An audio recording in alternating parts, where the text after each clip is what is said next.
There you go. Okay. Okie dokie. So, what'd you think of this chapter? Wow. Whoa. Oh, I had some, oh my gosh. I wonder why she, of all the parables that she picked for this book, why she decided to pick this one. Well, can we try and answer that question? Yeah. I I mean, think it had to do with the sense of, because you said she was a Jewish feminist Christian, yeah, the no, chance she's not a Christian. She's not a Christian. oh, The Jewish feminist, okay. New She Testament was scholar. relating to the role of women. And I, by mistake, bought the participant guide here. Oh yeah.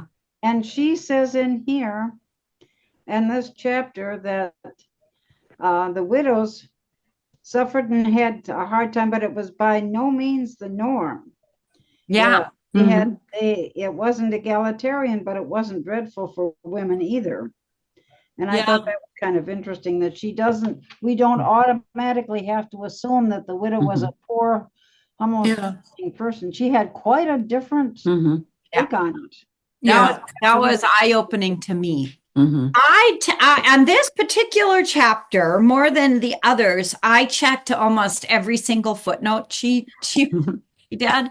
Because I just was fascinated by the places, first of all, by the exhaustive research. Hmm. And all these places that she goes to Hmm. find those I'll things. have to check That was fascinating in and of itself. I'll have to Well, check. she really goes into the weeds Uh-huh. Yes. in some of this stuff. Yeah. And I've And kind some of of us get learned, lost, Catherine. yes, I've gotten used to this is difficult reading. It is. And I'm sure when I know when I was in college, I read this kind of stuff all the time, and I took notes and I checked the sites and everything. But this, um, I've kind of figured out she really in the middle of it, these chapters really gets into the weeds, where she'll start talking about rabbinic literature and Mhm. all this stuff. And Do so you I feel kind of, that does that kind of send us off track, or does it help us get into the deeper thing? And I feel well, ways Oh, it It, just sent me off, so I quit reading. Mhm. let's I let Catherine finish. I skim over that part in the middle because I figured out if you get to the end, she tells you the Yeah. answer, Yeah, she Yes. does. Yes. what Yeah, she yeah, wants you to learn. yeah. Yeah. And then the second time I read it, I go over it again and then I read the whole thing. I think And that's a it good makes more strategy. sense to me. Hmm. Yeah, yeah. Yeah. I mean, she definitely guides us through the weeds. Yeah. My gosh, she does. But she always delivers. Yeah. Mhm. Yep. That's the thing. I mean, that's why I can keep at it because I know she's Hmm. going to deliver. Go ahead, Hmm. Mary. Well, I was going to say that in many respects, this book is changing me. Ooh. Say It more. it it makes me go deeper. It makes me realize how I don't live the way of Jesus. Yeah. And I I look at the world differently Yeah. now. I Hmm. mean, it's just been a real change for Hmm. me, Wow. a deep one. Well, it teaches you to look, read the parables as what they say, what the Hmm. people are doing instead of automatically turning it into an allegory. Yeah. Yeah. And that's a hard way to read. Yeah. Hmm. Can I give an example? It Yeah. happened to me last night. Please A do. friend of mine and I are doing a Braver Angels type program for we're presenting. And one of the things, you have to look at is what the other side Does says. anybody need to know what she's talking about first? Yes, I do. Just Oh, say braver just a angels? little bit about that. Braver Angels, and we're just a spin-off of it, but Braver Angels is a national organization that teaches to bring red and blues together and teaches you how to talk to each other and be civil. Was and braver be angels, not greater. Brave, yeah, brave. Yeah. Brave. Okay. But one of the statements last night was that blues just want everybody to be equal. And my immediate thought was, I have a parable for that.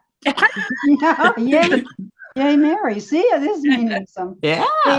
They have truly Mhm. changed these readings seriously and slowly, and not skimming, although I skim too, Catherine, have really changed how we look at them.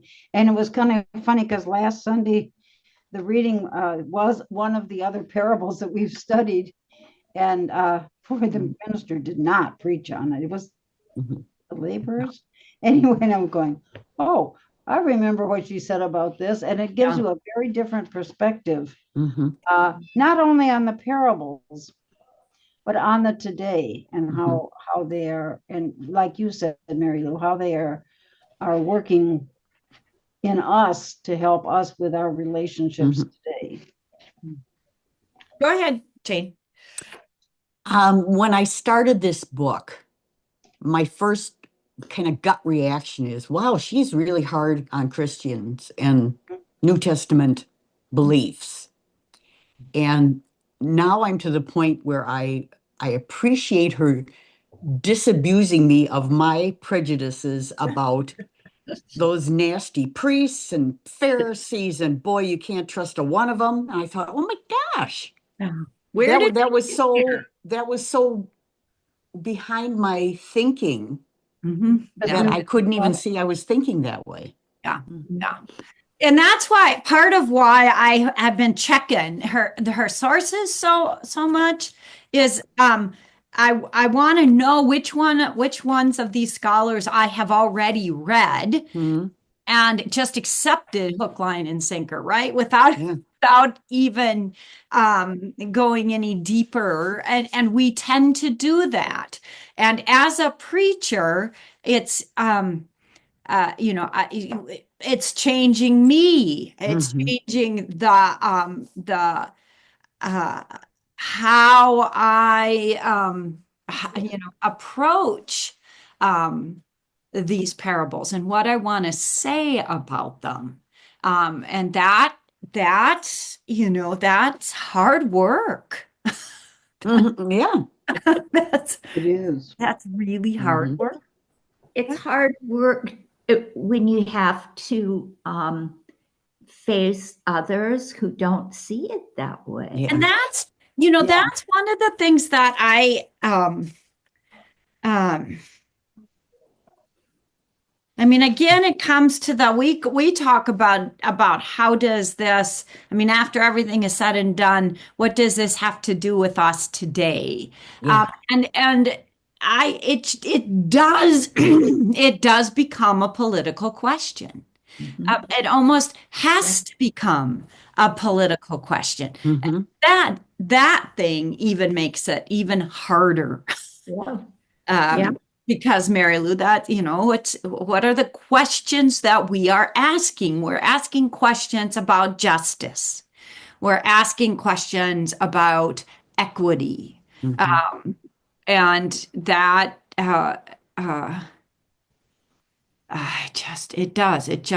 you can't, it feels to me like I can't just rest on what jump into that or allegory. I can't rest on that. Right. I have to deconstruct that. And that's what she's doing. My goodness. Yeah. She is just deconstructing these parables. The good news, of course, is that she's reconstructing in some really exciting ways So it doesn't diminish in any way, No. any of it. It actually kind of puts more fire under us, doesn't it? So it does. Absolutely. I had, as you said, you're taking a totally different viewpoint of, it's always been, oh, the poor widow and the nasty judge. And the other one that hit me is, I'm not so crazy about Luke anymore. Gosh, me He's too. really editing Yes. his cultural, Mm. and for him, probably white Grecian, we'd say white American, white Grecian Good point. meal that he's grown up in. And I'm going, he really kind of puts his own, like you said so many times, he's such the editor. Mhm. And those are It's not always the best thing in the world, I don't think. those are the comments that I've written here in my margins over and over again. Yeah. That Luke, yeah, I've got this saying here. that Luke minimizes Yeah. widows and women in general. And the other word I wrote was domesticates. That Luke Yeah. She says that too, yeah. What do these I don't know if this is a word, editorializations of Luke do, if anything, to our understanding and then specifically to preaching of Luke? These are huge. So what do we think of Luke now? Yeah, exactly. I have written here. Yeah. Oh my gosh. Yeah, on 255, Mm. when he's talking about just that, Luke's initial domestication of the parable, and I've got where he says, he said to pray and not be discouraged. Listen to what the judge says. Will not God make vengeance to his elect except to cry him day and night? Will he be patient? I say to you, trust he will avenge them. Nevertheless, when the Son of Man comes, will he find faith on the earth? And I've got Luke, what? And that again, that possibly wasn't part of the parable. Of what? Yeah. And we all know we cannot say with certainty what Jesus said and what Jesus didn't say.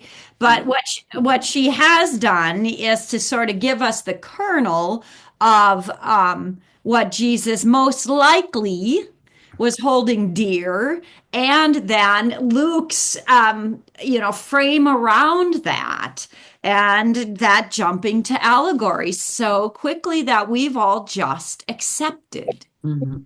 How many sermons have you heard about either one of these two characters that we jump to? And I don't know. And Sunday school. I mean, we've been raised on this since we were 5. Yeah. That it was the matter of the push thing, pray until the little acronym push, pray until something happens. Yeah. So where there was listen to what will not God make vengeance to his elect, those who cry to him day and night, and will he be patient with them? Luke 18. And I don't think she suggests, and I don't think don't want to speak for us, that when we move this parable into the realm of what's the word I want to use, of reality. No. When we just read it and we don't study it, like if we're doing a lectio divina on this, I'm not suggesting that can't be something we cull from it. That's I think that's perfectly fair. But what she is suggesting is that is not the kernel. Mhm. Mhm. And I think that I think that that's really, for me, really helpful. That that there is a kernel that Jesus is trying to teach those who originally heard the parable and us who are overhearing the parable, that there's a kernel that we need to really hear, that is not what Luke is trying to tell us. Isn't that fascinating? And at the bottom of page 258, my comment is, because this is where she's going through the process of looking at all the widows. How does the paragraph start? Well, no, I was just going to look at my own comment. But so it's under the section that she titles Luke's further domestication of the parable. Okay. And I want to talk about a paragraph on that page, but my note I wrote to myself is she is brilliantly showing us the comparisons in the Hebrew Bible, which, I mean, who does that, right? So back on page 258, in the paragraph that begins, although Martha, which is not the Hebrew Bible, although Martha can be read in the same context as Simon the Pharisee and other householders. So she's talking about Martha as a householder. There are a few of them, right? And other householders who Jesus criticizes for inappropriate manifestations of hospitality. She is nevertheless put down in favor of her silent sister Mary. That's Luke, right? What? Yeah, that's wonderful. Excuse me, do you have a different edition? Because I'm not finding that on 258 at all. Likewise. 56. It's page 56. Oh, I'm sorry. It's 56. My eyes are still full of chlorine and I couldn't see it. I'm sorry. Thank you. And you're Thank you. absolutely right about 256. 256. You're absolutely right about that. Thank you. Thank you. Luke is dealing with it. Jesus also critiques or at least corrects women who publicly express their admiration of him. This I find fascinating. To the woman who praises the womb that bore him and the breast that nursed him, blessed are you, thy womb, how does it go? I can't say it. Blessed is the Wombs that have in the paps that gave you food. Yeah. Oh my gosh, amazing. Women's biological gifts are fine, but they do not compare with Jesus's agenda. That's his opinion. Oh my goodness gracious. Well, and I love what the essay she has on Anna. Oh yeah. Yeah. Oh my gosh, yeah. That she's Page 257. Yeah.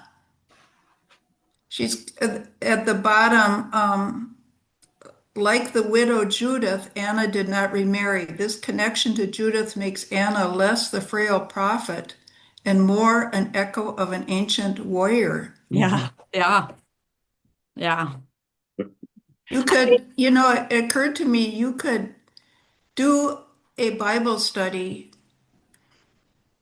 just on this section of all the different parts of the Bible that she mentions that have to do with women. And read all of them and well, and to extricate what it says. I mean, and not what the interpreter, in this case Luke, has to say.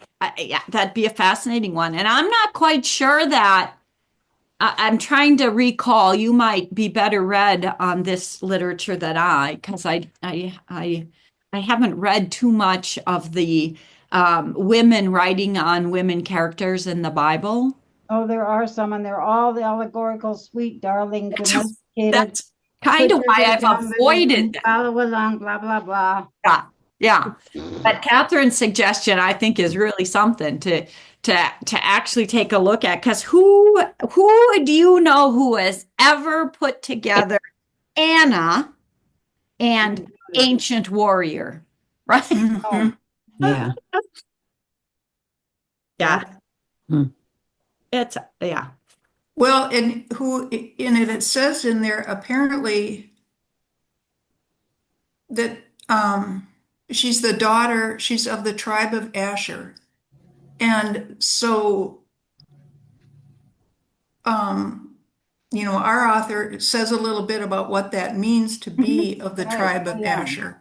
Yeah. When I read that part in about Anna, you just usually just Skim over it. skim over it. Yeah, it doesn't. Except if you're named after it. No, I'm named after Hannah, Anna, and yeah. Yeah. Yeah. But you're right. He does not. And you're right about here with Luke, where he says, and I'm in the middle of that on 257 on the last four sentences, where it says, he does grant that she's a prophet and she praised God. He does not accord her any words of her own as he does with some. And he is such a misogynist. You never think about that because because of the story, the Christmas story, but Yeah. he introduces her not as herself but as the daughter of, which is the totally Old Testament way of relating only to the family background. Mm-hmm. Mm-hmm. You And know, I from like a it. He church, subtly infantilizes the prophet. I didn't say Yeah. that. She's Yeah. still a daughter, Yeah. not herself. so And I haven't been here a lot for a lot of reasons, but the 30,000-foot view of this chapter for me is yeah. the whole men trying to take back what Jesus gave women Oh. really happened early, didn't it? Mhm. Like Luke. Like Luke. And yeah, exactly. It's really interesting. I mean, that's the 30,000-foot view of this That's from what today. that's maybe hit me more than the story of the parable itself was Yeah. how she sees Luke. Now we all understand she's not taking someone who might be writing differently would write more positively, and she doesn't exactly say what we are saying about Luke, but it sure comes out. Yeah. The tribal I think recognition. I think it raises the question for us today is how do we get the church, get Christians to look at Jesus and his view of not just women, but of people. How do we People. bring us back to that in our daily lives? Mhm. And I think what Mary Lou said is how it changes us. I think that's how it starts, but I think that that's a large practical question for us. I got an answer. What's your answer?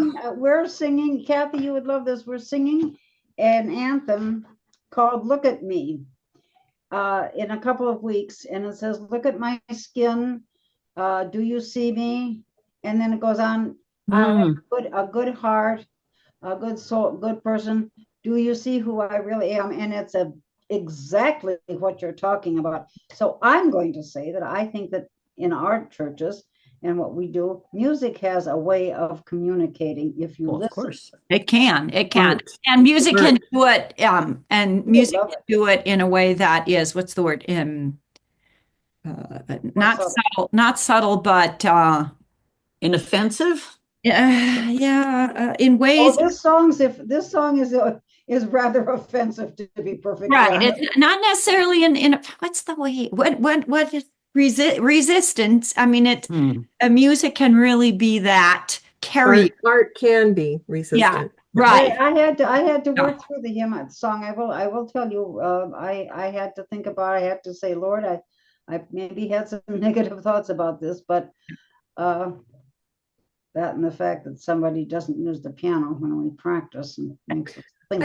I think the view there is art isn't as often a mirror. Art is often a mirror.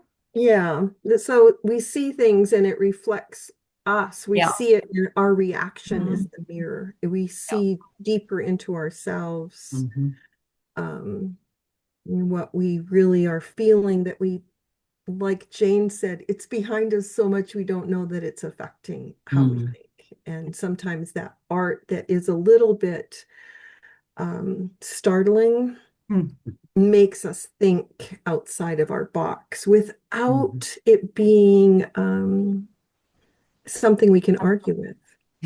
It's just there. It's just Yeah. there. Art is, right? I Yeah. think that's why art is a big part I have of a cultural Let change. her finish, please, Anne. So, but that's all I have to say. I have a Lutheran friend who comes to our services, and she is an artist. And piggybacking on what you said, she draws during every sermon and then she puts it on Facebook. And what we see often on, and she also is a national, she's a national consultant also on things. Truly exactly what you said, not what one would expect at all. And it's very enlightening. Mhm. Yeah. It's That's why it's so important to let children draw during services. So important. yeah. Just With color, draw with color. with colors. Color, Bring them. because color is really important in our emotions. Yeah. Yeah. Yeah. Yeah. So much deeper listening can happen uh, when when we can sort of break open how we listen to the word. Yeah. Oh, I had one thing that I um, caught my eye. On page 243, it's at the end of the second paragraph. and We cannot, how does the paragraph begin for Jane? Luke offers us not a legal Right. contract. Okay. We cannot get back behind Luke's Greek to Jesus's Aramaic. We do not know if Jesus himself told this or any other parable. Then you go to the next page under the heading Luke's additions and subtractions. And then she says in the middle of that paragraph, almost all agree that 18:2 through 5 is the core of the parable and that these 4 verses originate with Jesus himself. Should we take a look at those? So she at one point says, we don't know if Jesus told this or any other parable. Mm-hmm. And in the next page, she said the scholars agree that Jesus did say this. Well, probably did say that. Yeah. Yeah. Yeah. I mean that's been happening throughout time, right? As scholars trying to figure out I mean that's, we have those red line Bibles. We have red letter Bibles, and we have the Jesus what's the Jesus Seminar. seminar that's tried to determine what did Jesus actually say, and then the next question is always, and so what, right? Exactly. And I think she's helping. I mean, she's helping me see the so what. And again, not that we have to throw out interpretations, but that we need to be clear on who is, if we can, to some degree, who is writing the interpretation. And what she's done here is to help us see maybe what Luke is writing about what possibly Jesus said. And do you have those few verses open now? 18:2 through 5. Anybody got that in front of them? 2 through 5. 18, yeah, 2 through 5. He said, in a certain city, there was a judge who neither feared God nor had respect for people. In that city, there was a widow who kept coming to him and saying, grant me justice against my opponent. For a while, he refused, but later he said to himself, though I have no fear of God and no respect for anyone, yet because this widow keeps bothering me, I will grant her justice so that she may not wear me out by continually coming. That's the parable attributed to Jesus. Everything else around it is Luke's interpretation of it. Well, I like how at the end, Amy-Jill points out that justice for the widow in this case may well be just revenge. Oh, yeah. Yeah. Yeah. Do you want to move to that? Her commentary on the parable itself, what she has to say about those verses and not Luke's domestication Mm-hmm. of the parable. So she's got let's see, what do we got here in where all my notes are. Luke's domestication of the parable is 256, 57, 58, 59. And then she moves into her observations. I mean, after page 261, the last paragraph before provoking observations, she writes, once the widow of the parable is de-domesticated, she opens the possibility for a rereading of all the other widows. She grants them both agency and individuality. Luke may want to constrain widows or women in general to ancillary roles or pathetic characterization. Real widows then and today resist these stereotypes. Telling a widow in a church today that she is helpless, oppressed, or needy may not be good news, and it may not be accurate. Yeah. And it may make us very angry. Right. Exactly. So, and then my comment at the end of that was, so what do we think of Luke now? That's good. So we'll move on to provoking observations, but Jane has got a question. I've always wondered if this judge hadn't moved himself into the view of taking care of her just to get rid of his own anxieties and his picture. What was the situation? What was he doing prior to his saying, I'm sick and tired of this, I'm going to get rid of her? What was happening? Had somebody accosted her, or what was going on? Why he moved away to that? He had apparently just been sitting on it otherwise or something. I don't get it. I know.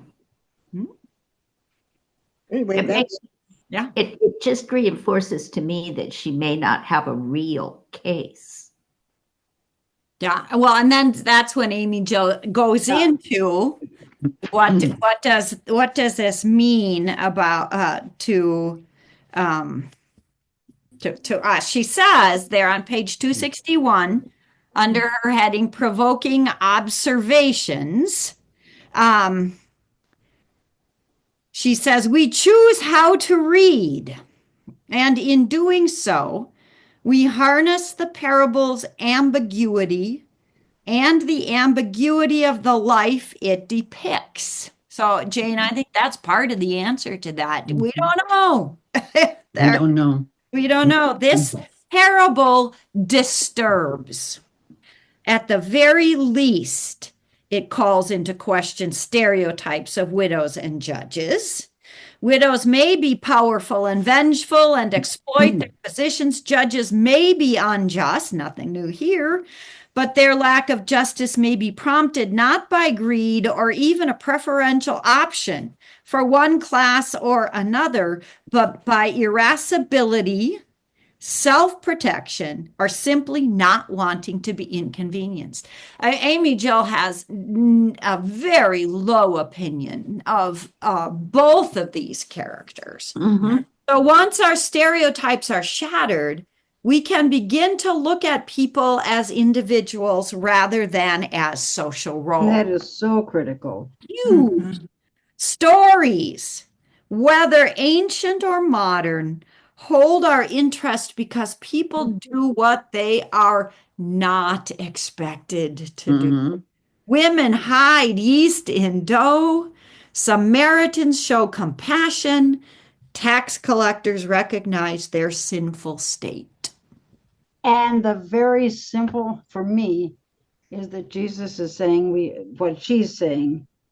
We look at the individual and we look at exactly rather than which is what she's saying. So one thing I do want to reinforce is how do we read the Bible? And Amy-Jill just showed us that the point I've been making with y'all for ages, use the scripture to interpret the scripture. So what she's just done that brilliantly. She says, people do what they are not expected to do. These are the cases in scripture that show us that. There you go. That's really one of the very important understanding of how we do Bible study, right? Use the scripture to interpret the scripture.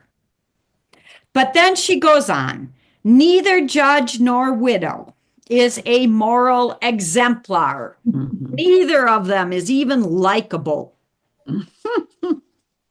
Yeah, I like that. Yeah.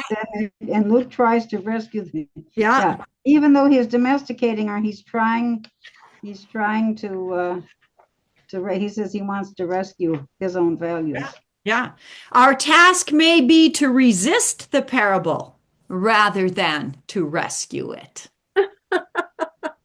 Isn't that a different way to look at a parable? Gosh. Yeah. And might that not allude to when Christ returns, will he find anyone faithful? Or have we all just been domesticated, right? Yeah. We've all been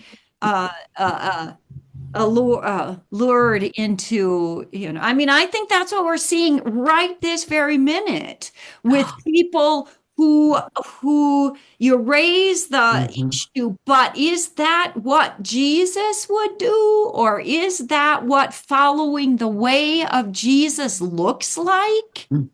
And they're willing to say all sorts of stupid stuff. Yeah. Yeah.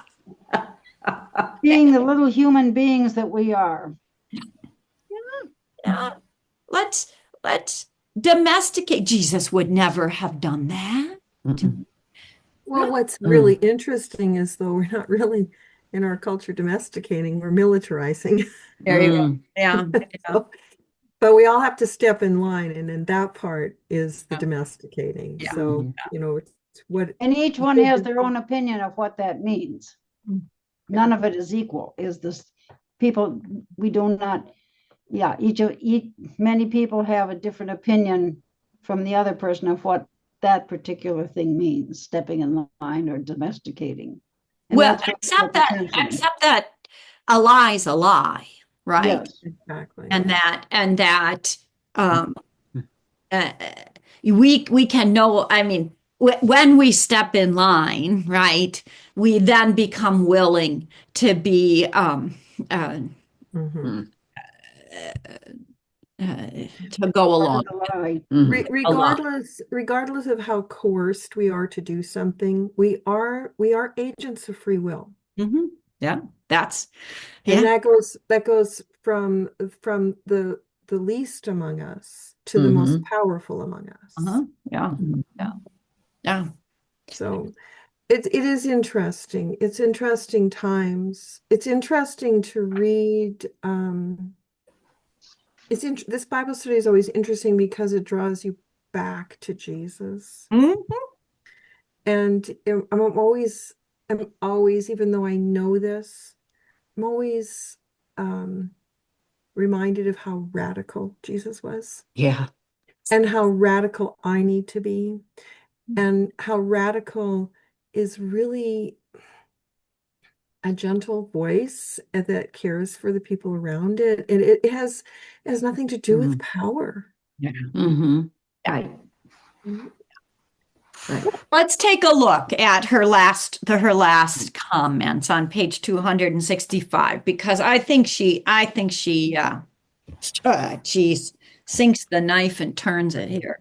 So page 265, beginning with the paragraph that says, all the figures in the parable, and we readers as well, have become enmeshed in, if not colluded with, this system set up at best for justice, whose legitimacy is never determined, a justice that by any other name constitutes vengeance. Problem, so this is it. The problem is not ultimately the court. The court is only a system of the larger systemic concern. The human desire for vengeance, a desire that knows no gender or class boundaries, a desire that sucks everyone into its wake. Thus, true systemic evil is revealed, and of course, readers seek to deny it. Is that not convicting? Convicting both in as she does in the parable. I'm trying to wrap my head around yeah. Well, I just think that we live in a world that's just out for vengeance right now. Oh, yeah. You know, an administration that just doesn't like anybody not it. And so therefore, we will wreak vengeance on everybody. It doesn't, I mean, I think that's maybe where the cruelty comes from. This idea, I just saw somebody post a piece on Facebook this morning that a food co-op, said that we will give a discount to every person carrying an EBT card, right? So the co-op itself is willing to take the hit to make sure that people have food. And somehow they received an email from a federal agency, I think the USDA, that says, no, you can't do that. Wow. They're an independent place. They can, I could see Basics doing that. Right. So that is vengeance, right? That is being Well, I saw something on Facebook this morning too. mean. It was the same thing, Kathy. It wasn't a store. It was they were talking and going, some person who has absolutely no clue. Now I will tell you, because we did something to help Bruce earlier. We are kind of struggling right now until January. And I kind of understand, what it means to have to not use this, but have to be very careful. And these people that don't have a clue. Right. You got to make and choices. he's going, well, they should have planned ahead for it. And I'm going, you don't get it at all. Right. Even the people who say, well, people shouldn't have to come. And this is where maybe I'm a little bit, I am. Like Echo and even Salvation Army, they're sort of saying people that are coming in do have to bring an ID. We have to know who you are, and you can come once a month. No, you can't come every day because we don't have the food. Right. Yeah. But everyone around here is trying to do it, and I got a kick butt at Trinity, but then I will. Yeah, go ahead, Mary Lou. Well, here's the thing on the vengeance part, you're right. But the problem is if the other side gets into power, we're no better. Yeah. Exactly. Yes. You're I mean, right. that's it. Human nature affects all of us. Right? Yes, that's exactly right. Yeah. The human desire for vengeance. And that's, and that's one of the things that I find, I guess I hope and pray for that if the pendulum does swing with our, upcoming elections and etc., that those who then are in the seats of elected responsibility don't do the same thing, right? Sure they will. Sure they will. Yeah. Actually happening right now. The bigger problem, though, is that we talk about our administration, but when you look at the world, this is when we look at what? The world? The world. We see this vengeance everywhere. Yeah. We see everywhere. We see this desire to control I like this systematic evil. Mm, We yeah. see it everywhere. Yeah. Oh, yeah, it's not And just us. I think maybe we've deluded ourselves to think that it was ever any better. It's just maybe in our face now. Yeah.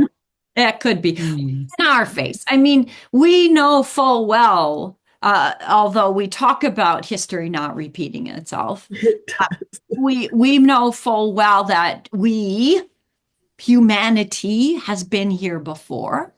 Uh, Mhm. and again, is that what the fall is all about? I think To be I God. think it is. I mean, we have these two things. We have this agency that is a gift of free will, and um, we and I think I can say we use it. Eric. We use it to cut because we want always to control others. That's wise. That is, I mean, it's part of our DNA. It's part of our creation. It's part of the fall. Wisdom, as Peter Enns taught us, is part of creation. But so is the shadow side, right? So we have to constantly be in regeneration. Bye, Mary Lou. Yeah. Bye, Mary Lou. Have a We good have a week, good everybody. appointment. Yeah. Hope things go well. Question. Yeah, that's just a minute, Anne. Isn't that the Hmm. miracle, I want to say, of resurrection, of new Yeah. life, Mhm. is that Jesus, I think, has shown us that there is always the chance for the light to come back into the world. And I think that's why the church calendar, living by the church calendar, which Yes. I've not always been in a liturgical church, but I've always had a church calendar, like an old, like where it has all the saints. I've always had one, well, always, probably for the last 30 years, because that reminder of where we are in the cycle of Christ and the life of the church is a reminder that we need to constantly regenerate. We constantly need to seek Christ. We constantly need to await for his coming and grieve his death, celebrate his resurrection. All those things have to be part of our daily, our yearly Thank life. you. And I think that that's Thank you for saying that, because that is Perfect. Perfect. as we've lost traditions, I think it's really important for us to strike that back or call that back. Our son is working with a church that's closing down right now, and the church that's interested is an Orthodox church. And it's interesting to me how they're growing. One of the few churches growing in this area. And why are they growing? Because people want that repetition. They Yes. want that routine. They Yes. want that. And why? It gives us roots. So I want to make a plug for, and again, you've all heard me say this, how important our prayer book is in that, as you are just describing, but also how important it is for us to be reading the words, praying the words of Compline, and to then be able to wake up the next morning after saying, I will lie in death with you, Jesus, confident that when the morning comes, I am awoken to say, may the words of my mouth be always praising you, God. I mean, even the little cycle is part of what you just described, Annette, the bigger church cycle, which is a part of who we are as human beings. We fall on our knees in confession, only to be raised up again in the amazing resurrection that gives us our meaning for life, right? Yeah. Maybe that's what ordinary time is for. No, I like that word. that. It's part of that. Yeah. Mhm. Ordinary time gives us time to look at the minutia, or not the minutia. Yeah. It's just the mundaneness Hmm. of life when we're not celebrating Easter or Christmas. Right. You know, Right. those Life is lived in the mundane. I life. have to wash the dishes and cook the meals, and Yep. I mean, well, I don't do it alone, but I mean, that is part of life, right? Mhm. Those things have to happen so Yeah. we can get to tomorrow. It Yeah. can't always be a party. And you know, we are so blessed that we can Oh, have that mundane. Think about yes. the people in Gaza Mm, who don't have the mundane. Yeah. mhm. They are Or struggling. Jamaica or Haiti at this Yeah. point. Any of those places. But Yeah. they're struggling to find dinner. They're struggling to find a Water. place to sleep, and we have mundane to celebrate. Yeah. Well, and the unhoused in our neighborhoods who are struggling to find. Mhm. Yeah. Hmm. Yeah. So the Good Samaritan Church, it has a box for our food shelf. And frankly, I never knew we had a food shelf in Sauk Center. It's tucked away in an alley.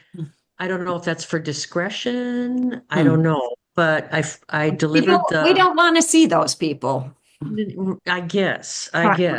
And so I took the box, and it was about 30 pounds of food.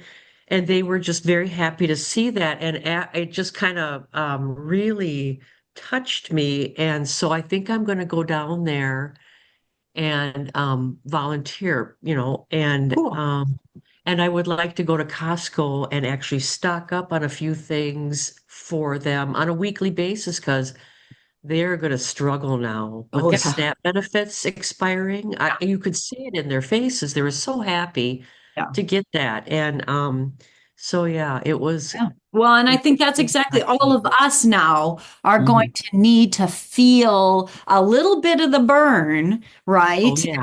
As Mhm.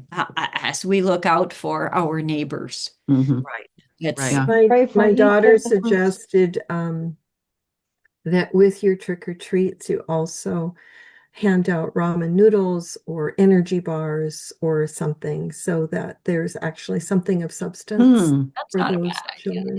Yeah, that's Yeah. Yeah.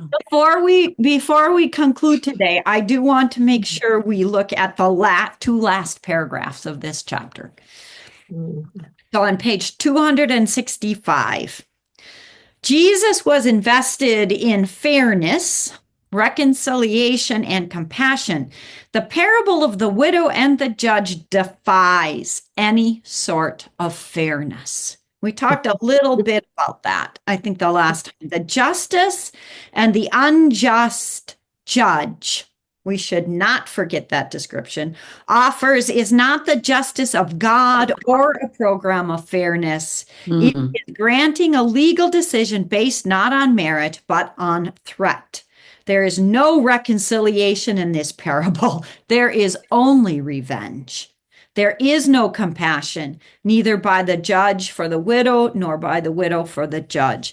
With Wow. this story, Jesus forces us to find a moral compass. At the same time, we learn that to do so, we need to interrogate our stereotypes and then ask the right questions, the ones we hesitate to ask. Mm. So I wonder, what do we think those questions are? Mm. The ones we hesitate Mhm. to ask. One of them is that having worked with Echo, the charity in Janesville, so often we look at the person coming there as, and this isn't allegory, it's fact, as less than An object of your goodness. object. And Object then of our good. the question there comes is, well, am I doing this for me, giving good, or am I, well, no, I'm not doing good. Or are You know. they deserving? Deserving. Are they Exactly. deserving of my gift? Are they deserving of my going without this so that they can have that? Mhm. So, I think that's and awful. what are we gonna do to make us feel that they are deserving? Which Exactly. is not what we're Yeah. doing at all. That And, makes me the you know, we judge. need to look in our own parishes. Yeah. Uh, That and makes us not looking down on. yeah. Mm. Yeah, exactly. Exactly. Well, I had colleagues in Rapid City mostly, who taught me a lot about, what about those people that, um, uh, when I give my gift, they might turn that into an alcohol purchase, for example. And how do I make sure that they're not going to do that? And the reality is, once it's out of my hands, it's out of my hands. And that my job is not to control that. And I think we try and make God into us all the time Yeah. when Yeah. we do that. That God somehow, that we can somehow control God in what Well, God isn't it a distorted view of God? Yeah, you're right. There you go. Because when we say that we're trying to make ourselves God, actually, is God like that? Yeah, exactly. It is really God really like that. Jane, you're going to jump in. Yeah, and that idea of making a donation and wondering what's going to happen to it and that sort of thing. That $20 bill I pull out of my wallet wasn't mine to begin with. Mm. No, Yeah. God gives us that.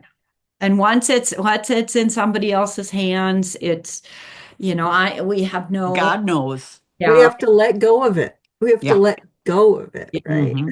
yeah, yeah. And I think, what does that have to do with how our moral compass is set? Mhm.